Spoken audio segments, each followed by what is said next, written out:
In this video, we are again going to understand the use of arithmetic operators. This video will be a little different as compared to the previous video. In the previous video, if you remember, we were changing the values of a and b like multiple times, 2-3 times, and we were using one single variable called as c to store all the results like addition, subtraction, multiplication, division, quotient, remainder, everything.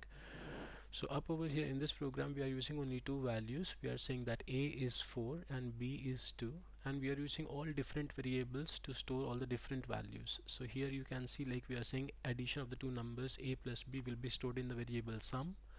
Subtraction of two numbers will be stored in sub, that would be subtraction. Product of a and b will be stored in a variable called mul, that is short for multiplication. Then the quotient for a divided by b will be stored in div, that would be like division. A remainder for a divided by b will be stored in mod, like modulus, and exponent will be stored in the variable expo.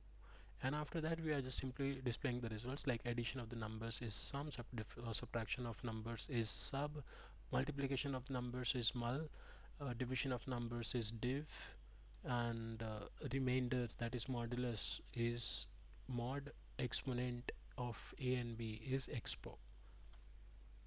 So here as you can see we have written the code and run module, so it displays like the values are 4 and 2. So if I put them in parallel to the statements, you can see the addition is 4 plus 2 6, subtraction is 4 minus 2 2, multiplication is 4 multiplied by 2 is 8, division, that will give you the quotient, so that gives like 4 2s are 8, so you are getting 2, remainder is 0, and 2 to the power 4, that will give you 16.